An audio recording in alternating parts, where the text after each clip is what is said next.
یہ نگہبان کون ہے؟ نگہبان کا قدیم وقتوں میں ایک اہم کردار تھا۔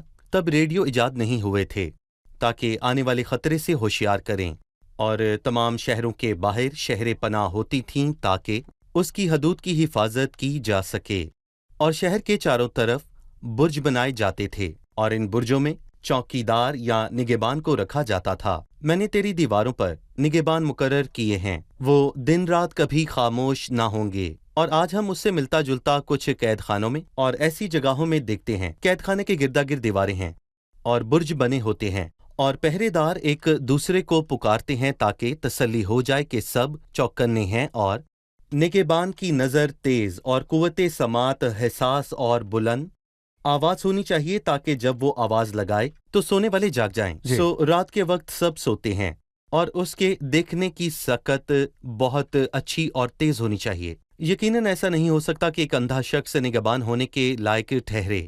اس کی قوت سماعت تیز ہونی چاہیے تاکہ وہ کسی فوج کے آنے کی کم ترین آواز بھی آرام سے سن سکے اور جتنا جلدی ہو بتا سکے۔ اور تیسری بات یہ کہ تیز نظر اور تیز قوت سماعت کے ساتھ اس کی آواز بھی بلند اور صاف ہونی چاہیے تاکہ سب سن سکیں، تاکہ وہ بلند آواز کے ساتھ سوئے لوگوں کو جگا سکے۔ اور یہاں وہ کہتا ہے کہ اگر لوگوں نے کسی کا انتخاب کیا ہے کہ وہ نگہبان ہو تو اس نگہبان کی ذمہ داری ہے کہ جب وہ خطرہ دیکھے تو سب کو اطلاع دے، جی۔ اور اگر لوگ اس خطرے سے ہوشیار ہوں گے تو دونوں بچیں گے، لوگ بھی بچیں گے اور نگہبان کی بھی ذمہ داری پوری ہوگی۔ صحیح۔ اگر لوگ ہوشیار نہ ہوں تو نگہبان نے خود کو اس ذمہ داری سے بچا لیا، اور لوگ جو اس خبرداری سے ہوشیار نہ ہوئے اپنے گناہ سے ہلاک ہوئے۔ اگر اس کے برعکس ہوتا ہے، اگر نگہبان لوگوں کو خبردار نہیں کرتا تو وہ اپنے گناہ کے سبب سے ہلاک ہوں گے، لیکن نگہبان ان کے خون کا حساب دے ضرور ہوگا۔ اور خداوند حزقیل سے یہ نہیں کہتا کہ لوگوں نے اسے نگہبان منتخب کیا کیونکہ انہوں نے ایسا نہیں کیا، بلکہ 7ویں آیت میں وہ کہتا ہے، سو تو اے آدم زاد اس لیے کہ میں نے تجھے بنی اسرائیل کا نگہبان مقرر کیا۔ سو اسرائیل نے اس کا بطور نگہبان انتخاب نہیں خداوند نے کیا، اسے چنا۔ خداوند ہی ہے جس نے اسے چنا ہے اور اسے ذمہ داری کو سنجیدہ بنا دیا ہے، کیونکہ خداوند ہی ہے جس نے اسے وہاں رکھا، نہ کہ صحیح۔ انسان نے۔ ٹھیک ہے۔ اسی بات کو جاری رکھتے ہوئے 10ویں آیت سے لکھا ہے، اس لیے اے آدم زاد تو بنی اسرائیل سے کہہ، تم یوں کہتے ہو کہ فی الحقیقت ہماری خطائیں اور ہمارے گناہ ہم پر ہیں اور ہم ان میں گھلتے رہتے ہیں، پس ہم کیوں کر زندہ رہیں گے؟ تو ان سے کہہ، خدا فرماتا ہے، مجھے اپنی حیات کی قسم، شریر کے مرنے میں مجھے کچھ خوشی نہیں، بلکہ اس میں ہے کہ شریر اپنی راہ سے باز آئے اور زندہ رہے۔ اے بنی اسرائیل باز آؤ، تم اپنی روش سے باز آؤ، تم کیوں مرو گے؟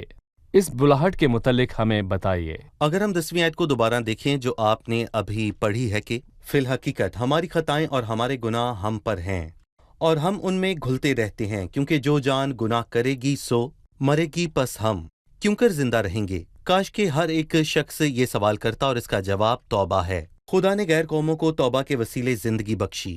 جب مصرف بیٹا دور کے دیش سے لوٹ کر آیا، اس کے باپ نے کہا، کیونکہ میرا یہ بیٹا مردہ تھا، اب زندہ ہوا ہے، کھو گیا تھا، اب ملا ہے۔ سو توبہ کے وسیلے سے ایک گناہگار زندگی حاصل کر سکتا ہے۔ پھر بے حد حیرت انگیز الفاظ ہیں جن پر ہمیں روشنی ڈالنی ہے، کیونکہ میں یہاں پر کہوں گا کہ یہ در حقیقت انجیل کی خوبصورت آواز ہے اور حیرت انگیز فضل۔ خدا فرماتا ہے، مجھے اپنے حیات کی قسم، شریر کے مرنے میں مجھے کچھ خوشی نہیں، بلکہ اس میں ہے کہ شریر اپنی راہ سے باز آئے اور زندہ رہے۔ اور یہ ذہن کے لیے ایک اعلان ہے۔ خدا فرماتا ہے کہ شریر کے مرنے میں مجھے کچھ خوشی نہیں، بلکہ صحیح۔ وہ باز آئے اور زندہ رہے۔ پھر ہم اس میں ضمیر کے لیے بلاہٹ کو دیکھتے ہیں، باز آؤ، تم اپنی روش سے باز آؤ۔ اپنی روش سے باز آؤ، اس کا مطلب ہے کہ توبہ کرو۔ توبہ بہت ہی اہم ہے۔ اور پھر آخر میں ایک سوال ہے جو دل کے لیے ہے کہ اے بنی اسرائیل تم کیوں مرو گے؟ تم اگر باز نہ ہوگے تو اپنے گناہ کے سبب سے مرو گے۔ صحیح۔ ٹھیک ہے۔ اس لیے اے آدم زاد اپنی قوم کے فرزندوں سے یوں کہہ کہ صادق کی صداقت اس کی خطا کاری کے دن اسے نہ بچائے گی، اور شریر کی شرارت جب وہ اس سے باز آئے تو اس کے گرنے کا سبب نہ ہوگی۔ بھائی یوسف، اس آیت کی وضاحت کے لیے ہمیں گفتگو درکار ہے۔ جی، وہ یہاں پر اس راست بازی کی بات نہیں کر رہا جو خدا کے فضل کے وسیلے توبہ کرنے والے گناہگار کو ملتی ہے، کیونکہ وہ راست بازی تب تک ظاہر نہیں ہوئی تھی جسے ہم رومیو کے 3 باب کی 21ویں آیت میں واضح طور پر مگر پڑھتے اب ہیں، خدا کی راست بازی ظاہر بالکل اب ہوئی خدا ہے۔ کی راست بازی ظاہر ہوئی۔ اب کب؟ جب مسیح آیا اور صلیب پر جان دی۔ اس سے پہلے شریعت کی راست بازی تھی۔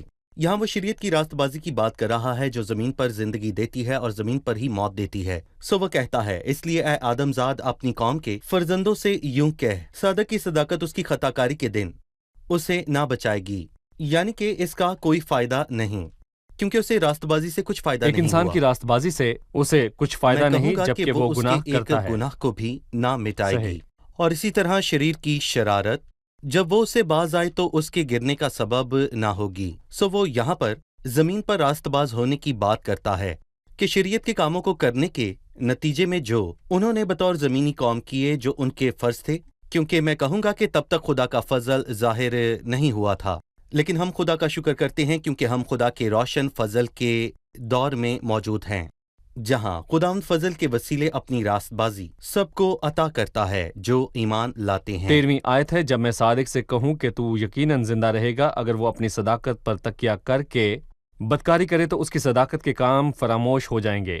یہ بائبل کی اس بات سے ملتا ہے کیونکہ جس نے ساری شریعت پر عمل کیا اور ایک ہی بات میں خطا کی وہ سب باتوں میں قصوروار ٹھہرا۔ صحیح۔ 14ویں آیت میں وہ کہتا ہے کہ اے آدم ذات ملک اسرائیل کے کیرانیوں کے باشندے یوں کہتے ہیں کہ ابراہم ایک ہی تھا اور وہ اس ملک کا وارث ہوا، پر ہم تو بہت سے ہیں، ملک ہم کو میراث میں دیا گیا ہے۔ اس سے کیا مراد ہے کہ ابراہم ملک کا وارث ہوا اور وہ ہماری میراث ہے؟ جی بھائی یوسف۔ اسے ہمیں یوحنا بپتسمہ دینے والے کی بات یاد آتی ہے، اور اپنے دلوں میں یہ کہنے کا خیال نہ کرو کہ ابراہم ہمارا باپ ہے۔ افسوس کہ انہوں نے یہاں سمجھ لیا، چونکہ خداوند نے ابراہم کو ملک کا وہ بہت وارث سے ہیں۔ بنایا، جبکہ وہ تنہا شخص تھا تو وہ اور بھی زیادہ وارث ہیں۔ وہ فرد واحد تھا لیکن ایک وفادار ایماندار تھا۔ تم بہت سے ہو لیکن شریر ہو، بد اخلاق، خونی اور خون کے پیاسے ہو۔ ان دونوں کا کیا موازنہ ہے؟ یہاں پر میں کہوں گا کہ یہ اور بھی واضح ہو جائے گا اگر ہم یوحنا کا 8واں باب پڑھیں، جب خداوند یہودیوں سے کہتا ہے، میں جانتا ہوں کہ تم ابراہم کی نسل سے ہو، جی یعنی کہ وہ جسم کے اعتبار سے اس کی نسل سے تھے، لیکن تم ابراہم کے فرزند نہیں ہو، کیونکہ اگر تم ابراہم کے فرزند ہوتے تو ابراہم کیسے کام کرتے؟ سو میں کہوں گا کہ جسمانی طور پر وہ اس کی نسل سے تھے، لیکن ابراہم کے فرزند ہرگز نہ تھے، کیونکہ انہوں نے اپنے باپ ابراہم کے ایمان کی پیروی نہ کی۔ وہ جسمانی طور پر تو ابراہم کی اولاد ہیں لیکن ان میں ابراہم کا سا ایمان نہیں۔ بالکل۔ ٹھیک ہے بھائی یوسف، 30ویں آیت سے ہم ان باتوں پر ان کے رد عمل کو دیکھیں گے۔ جی، پر اے آدم ذات، فی الحال تیری قوم کے فرزند دیواروں کے پاس اور گھروں کے آستانوں پر تیری بابت گفتگو کرتے ہیں اور ایک دوسرے سے کہتے ہیں، چلو وہ کلام سنیں جو خداوند کی طرف سے نازل ہوا ہے۔ وہ امت کی طرح تیرے پاس آتے اور میرے لوگوں کی مانند تیرے آگے بیٹھتے اور تیری باتیں سنتے ہیں، لیکن ان پر عمل نہیں کرتے، کیونکہ وہ اپنے منہ سے تو بہت محبت ظاہر کرتے ہیں پر ان کا دل لالچ پر دوڑتا ہے، اور دیکھ تو ان کے لیے نہایت مرغوب سرودی کی مانند ہے جو خوش الحان اور ماہر ساز بجانے والا ہو، کیونکہ وہ تیری باتیں سنتے ہیں لیکن ان پر عمل نہیں کرتے، اور جب یہ باتیں وقوع میں آئیں گی، دیکھ وہ جلد وقوع میں آنے والی ہیں، تب وہ جانیں گے کہ ان کے درمیان ایک نبی تھا۔ جس طور پر انہوں نے حزقیل کے وسیلے خدا ان کی باتوں پر رد عمل دیا، آپ اس میں کیا دیکھتے ہیں؟ میں دیکھتا ہوں کہ وہی بات سینکڑوں برس کے بعد بھی ہیرودیس ادومی کے معاملے میں ہے۔ یہ بات یہاں دہرائی گئی، جس نے اپنے بھائی کی بیوی سے بیاہ کیا جبکہ اس کی بیوی تب بھی زندہ تھی، سو بے شک وہ زناکار تھا، اور یوحنا نے اسے کہا، تجھے اپنے بھائی کی بیوی رکھنا روا نہیں۔ وہ یوحنا کو پسند کرتا تھا اور اس نے یوحنا کو اپنے محل میں بلایا اور اسے بخوشی سنا، اور وہ اس کی تعلیم کو پسند کرتا تھا۔ ایسا لگتا ہے کہ یوحنا تعلیم دیتے ہوئے اپنی آواز بلند کر لیتا تھا، اور اسے بہت سے لوگوں کو تعلیم دینے کا یہ انداز پسند آتا ہے، اور لوگ جذباتی طور پر متاثر ہوتے ہیں۔ یہاں بھی کچھ لوگ ہیں جو حزقیل کو پسند کرتے ہیں، وہ خوشی سے اس کے خطاب کو سنتے اور پسند کرتے ہیں، لیکن جو کچھ سنتے اس پر عمل نہ کرتے، مطلب کہ وہ سنتے تو ہیں پر اس پر عمل نہ کرتے، اور خداوند اس حالت کو زوردار انداز میں بیان کرتا ہے۔ خوبصورت کلام، اور دیکھ تو ان کے لیے مرغوب سرودی کی مانند ہے، جو خوش الحان اور ماہر ساز بجانے والا ہو۔ موضوع خوبصورت ہے، شوق اور محبت اور کوئی ایسا جس کی آواز اچھی ہے اور وہ خوش الہان بھی ہے، اور جو کوئی سنتا ہے وہ واہ واہ کرتا ہے۔ جی اور پھر کیا؟ ٹھیک ہے، خدا نہیں چاہتا اب واہ واہ کریں، خدا چاہتا ہے اب توبہ کریں۔ صحیح۔ ہیرودیس نے یہ نہ کیا اور نہ ہی ان لوگوں نے یہاں یہ کام کیا۔ بھائی کیا آپ اس میں یہ نہیں دیکھ رہے کہ یہی معاملہ آج تک ان کے ساتھ ہے جو خدا کا کلام چرچز میں اور مختلف جگہوں پر اجتماعات میں سنتے تو ہیں، جو کسی خادم کے چند الفاظ کو صرف پسند کرتے ہیں، لیکن جیسے ہی نکلتے ہیں سب کچھ بھول جاتے ہیں اور خدا کے کلام پر عمل نہیں کرتے۔ یقیناً، کیونکہ پہلے جتنی باتیں لکھی گئیں وہ ہماری تعلیم کے لیے لکھی گئیں۔ خداوند کا مقصد یہ ہے کہ وہ ہمیں بتانا چاہتا ہے کہ 2500 سال پہلے کیا ہوا، بلکہ یہ ہے کہ وہ ہمیں خبردار کرے کہ یہ باتیں ہم پر عبرت کے لیے واقع ہوئیں اور یہی سچ ہے۔ لیکن کلام پر عمل کرنے والے بنو، نہ محض سننے والے جو اپنے آپ کو دھوکہ دیتے ہیں۔ صحیح۔ بھائی یوسف، جیسے کہ آپ نے کہا کہ 33ویں باب کا موضوع خادم کی ذمہ داری ہے، پر 34ویں باب میں خدا کے لوگوں کی امتیازی برکت کا ذکر ہے۔ اس برکت کے بارے میں بتائیں۔ اس باب کی شروعات شریر اور بدکار چرواہوں کے ذکر سے ہوتی ہے، لیکن میں کہوں گا کہ خدا کا شکر ہو کہ اس باب کا اختتام شریر چرواہوں پر نہیں ہوتا، بلکہ اس سے جو کہتا ہے کہ وہ اچھا چرواہا ہے، صحیح۔ جس کے متعلق کہا گیا ہے کہ وہ بھیڑوں کا بڑا چرواہا ہے۔ وہ کون ہے؟ وہ ہمارا خداوند یسوع مسیح ہے، اور ہر وہ شخص مبارک ہے جو یہ کہہ سکتا ہے کہ خداوند میرا چوپان ہے، کیونکہ نتیجہ یہ ہے مجھے کمی نہ ہوگی۔ ان جھوٹے چرواہوں کے گناہ کیا ہیں؟ انہوں نے کیا کیا؟ دوسری آیت کو دیکھیں۔ اسرائیل کے چرواہوں پر افسوس جو اپنا ہی پیٹ دیکھتے ہیں۔ کیا چرواہوں کو مناسب نہیں کہ وہ بھیڑوں کو چرائیں؟ تم چکنائی کھاتے ہو اور اون پہنتے ہو، اور جو فربا ہیں ان کو ذبح کرتے ہو، لیکن گلہ نہیں چراتے۔ تم نے کیا کیا اور تم نے کیا نہیں کیا؟ تم نے کمزوروں کو توانائی اور بیماروں کو شفا نہیں دی، اور ٹوٹے ہوئے کو نہیں باندھا، اور جو نکال دیے گئے ان کو واپس نہیں لائے، اور گمشدہ کی تلاش نہیں کی۔ یقیناً جب ہم بعد ازاں دیکھتے ہیں کہ مسیح کیا کرتا ہے تو اس کے بالکل برعکس کرتا دیکھتے ہیں، کیونکہ آیت 11 اور پھر آیت 17 میں ہم واضح طور پر دیکھتے ہیں کہ مسیح خداوند اس کے بالکل برعکس کرتا ہے، اور وہ کھوئے ہوئوں کی تلاش کر رہا ہے، اور شکستہ کو وہ شفا دیتا ہے، اور سارا جلال اس کو ملے، اور ہر وہ شخص مبارک ہے جس نے اس کی شفقت کو دیکھا۔ خداوند کو چرواہا کہا گیا ہے۔ یقیناً ہم جانتے ہیں کہ زبور 23 چرواہے کا مزمور ہے، لیکن 22واں زبور چرواہے کی بات کرتا ہے جس نے اپنی بھیڑوں کے لیے اپنی جان دی۔ ہمیں اس چرواہے کے متعلق بتائیں جس نے اپنی بھیڑوں کے لیے جان دی، تاکہ وہ چرواہا بنے جو زندگی کی تمام راہوں میں ہمارے ساتھ چلتا ہے۔ اس چرواہے کی جہاں تک بات ہے جس نے بھیڑوں کے لیے اپنی جان دے دی، ہم اسے یوحنا کی انجیل کے 10ویں باب میں دیکھتے ہیں۔ مسیح نے یوحنا 10 میں کیا کہا؟ جتنے مجھ سے پہلے آئے وہ چور اور ڈاکو ہیں۔ چور نہیں آتا مگر چرانے اور مار ڈالنے اور ہلاک کرنے کو، میں اس لیے آیا کہ وہ زندگی پائیں اور کثرت سے پائیں۔ لیکن خداوند، ہم مردہ ہیں اور ہم زندگی کیسے پا سکتے ہیں؟ اچھا چرواہا میں ہوں، اچھا چرواہا بھیڑوں کے لیے اپنی جان دیتا ہے۔ پر یہ کہاں ہوا؟ گلگتا پر، زبور 22 جس کا آپ نے ابھی تھوڑی دیر پہلے حوالہ دیا۔ مسیح نے زبور 22 میں اپنا منہ کھولا کہ اے میرے خدا، اے میرے خدا، تو نے مجھے کیوں چھوڑ دیا؟ لہٰذا اس نے بھیڑوں کے لیے زبور 23 میں یہ ممکن کیا کہ وہ یہ کہہ سکیں کہ خداوند میرا چوپان ہے، مجھے کمی نہ ہوگی، اور میں کسی بلا سے نہ ڈروں گا، بالکل کیونکہ تو میرے ساتھ ہے۔ مطلب زمانوں سے رہنما یا لوگوں کے پیشوا ہوتے آئے ہیں، بھلے ہی وہ مذہبی ہوں یا سیاسی ہوں جو اپنے لوگوں کا شکار کرتے ہیں، لیکن دھرتی نے مسیح کی ذات جیسا کوئی اور نہیں دیکھا، کیونکہ اچھا چرواہا بھیڑوں کے لیے اپنی جان دیتا ہے۔ سو جو کوئی کسی مذہبی یا سیاسی رہنما سے خوف زدہ ہے، وہ اپنی فکر خدا ان پر ڈال دے جو اس کی حفاظت کر سکتا ہے۔ دیکھیں بھائی، میں نے اس کتاب میں 2 مرتبہ پڑھا کہ ایک جوان بادشاہ شیر بنا اور اس نے شکار مارنا سیکھا اور لوگوں کو کھا گیا۔ بعد والے نے بھی یہی کیا، لیکن وہ کون ہے جس نے لوگوں کے لیے جان دی؟ وہ صرف ایک ہے۔ وہ سب شکاری ہیں جو جینے کی خاطر کھا جاتے ہیں، لیکن ایک ہی چرواہا ہے جس نے بھیڑوں کے لیے اپنی جان دی، اور سارا وہ مرا تاکہ ہم جلال جیئیں۔ اس کو ملے۔ آئیے مہمانوں سے ان کا سوال جانیں۔ 23ویں اور 24ویں آیت میں لکھا ہے، اور میں ان کے لیے ایک چوہان مقرر کروں گا اور وہ ان کو چرائے گا، یعنی میرا بندہ داؤد وہ ان کو چرائے گا اور وہی ان کا چوہان ہوگا، اور میں خداوند ان کا خدا ہوں گا، اور میرا بندہ داؤد ان کے درمیان فرما روا ہوگا۔ میں خداوند یہ فرماتا ہوں۔ یہ الفاظ داؤد کے سینکڑوں سال بعد کہے گئے۔ کیا داؤد پھر سے لوٹ کر آئے گا، یا اس کا کیا مطلب ہے؟ اہم سوال ہے، جھوٹے چرواہے ہیں جو اللہ کی طرف اپنی ذمہ داری پوری کرنے میں ناکام رہے، اور ایک وعدہ ہے کہ ایک عظیم وفادار چرواہا ان لوگوں کو جمع کرے گا، اور داؤد کا حوالہ دیا گیا ہے۔ ہمیں بتائیں کہ داؤد کا حوالہ دینے کا کیا مقصد ہے؟ دیکھیں بھائی، میں یہاں پر یہ کہوں گا کہ جو کوئی یہ سوچتا ہے کہ داؤد لوٹ کر آئے گا تو وہ غلطی پر ہے، اور جو کوئی یہ سوچتا ہے کہ داؤد سے مراد یہاں پر خداوند یسوع مسیح سے ہے تو وہ بھی غلطی پر ہے۔ سچائی یہ ہے کہ ایک شخص داؤد کی نسل سے آئے گا اور مستقبل میں ان لوگوں پر حکمرانی کرے گا، اور میں یہ بھی کہوں گا کہ وہ مسیح نہیں ہے کیونکہ وہ اپنے واسطے گناہ کی قربانی گزرانے گا، اور میں یہاں پر یہ بھی کہوں گا کہ مسیح کو گناہ کی قربانی کی ضرورت نہیں ہے، اور وہ داؤد خود نہیں ہے بلکہ وہ داؤد کی نسل سے ہے، اور اس کا دل چرواہے کا سا ہوگا۔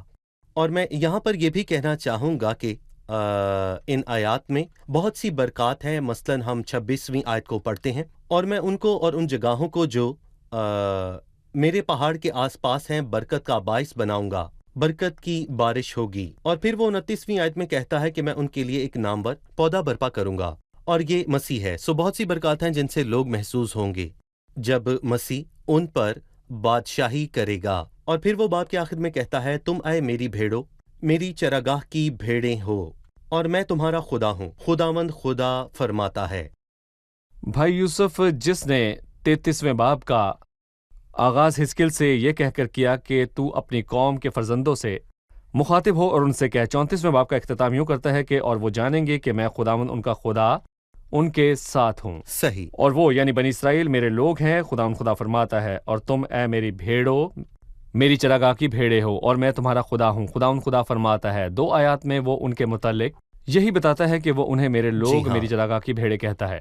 آپ اس کے بارے میں کیا کہیں گے؟ یہ سب سے بڑی برکت ہے۔ صحیح، دیکھیں، نبوت کا مقصد عدالت بذات خود نہیں ہے، بلکہ یہ بنیادی مقصد میں کہوں گا کہ نہیں ہے، بلکہ میں کہوں گا کہ سب سے بڑا اور اہم مقصد در حقیقت بحالی ہے، جبکہ وہ کہتا ہے کہ تم میری بھیڑیں ہوں، اور اس کی مراد حقیقی بھیڑوں سے نہیں ہے، اور خدا کے مقصد کا پورا ہونا لازم ہے، جس نے کہا میری خوشنودی بنی آدم کی صحبت میں تھی، اور تم میری بھیڑیں ہو، یعنی کہ تم کمزور اور قابل ترس ہو، لیکن میں ابن داؤد اور داؤد کا خدا ہوں، میں یہوہ ہوں جو تمہیں بالآخر برکت اور بحالی عطا کرے گا، اور اپنے واسطے بھلائی پیدا کرنے والے تم نہیں ہو۔ سو یہ وعدہ نہ صرف اسیر قبیلوں کے لوٹ آنے کا وعدہ ہے، بلکہ اس کا تعلق مستقبل میں مسیحا کے بادشاہی میں پوری قوم کے لوٹ آنے سے بھی ہے، جو چرواہا ہے اس کی بادشاہی میں۔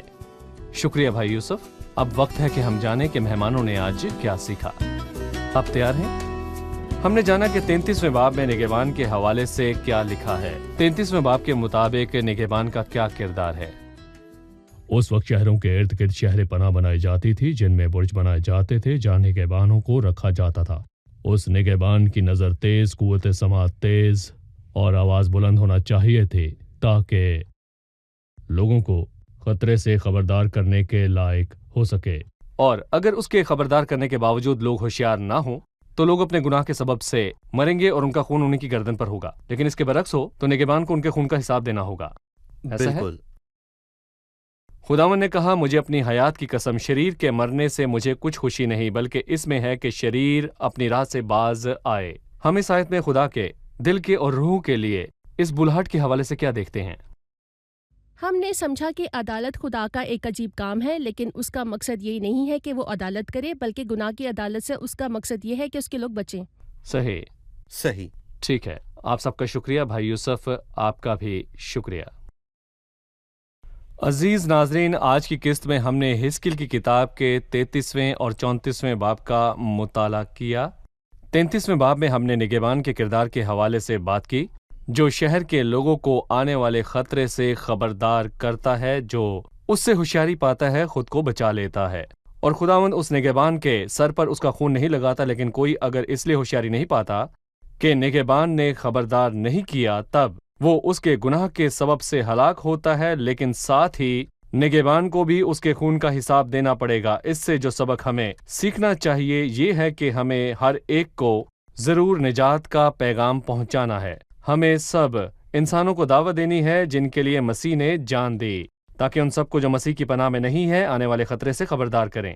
جنہوں نے اب تک مسیح میں پناہ نہیں لی، لیکن ہمیں 34ویں باب سے اسرائیل کے جھوٹے چرواہوں کے متعلق بھی معلوم ہوتا ہے۔ جنہوں نے کھوئے ہوئے کی تلاش نہیں کی اور شکستہ دلوں کو شفا نہیں دی، لیکن ایک بڑے چرواہے کا وعدہ کیا گیا جو ان سب کی تلاش کر کے انہیں بحال کرے گا، اور یہ برکت 1000 سالہ بادشاہی میں پوری ہوگی۔ میں آپ کو اس بات سے تسلی دینا چاہتا ہوں کہ اگر آپ رد کیے گئے ہیں اور کوئی آپ کی فکر نہیں کرتا، اگر آپ شکستہ دل ہیں اور کوئی آپ کی مدد کرنے کے لائق نہیں، یا اگر آپ تنہا محسوس کرتے ہیں اور کوئی آپ سے بات نہیں کرتا، تو میرے عزیزوں، مسیح آپ کے نزدیک ہے اور وہ آپ کے شکستہ دل کو شفا دے کر اسے مسرور بنا سکتا ہے۔ وہ آپ کو اسیری سے چھڑا سکتا ہے اور آپ کو آزادی عطا کر سکتا ہے۔ سو اگر آپ دکھ اٹھا رہے ہیں اور کوئی آپ کو خوشی دینے کے لائق نہیں ہے، تو اپنے دل کو مسیح کے لیے کھولیں، جس نے صلیب پر اپنے دل کو توڑا تاکہ آپ کے گناہوں کو اٹھائے اور آپ کو دلشار بنائے۔ آنے والی قسط میں آپ سے پھر ملاقات ہوگی۔ خداوند آپ کو برکت دے۔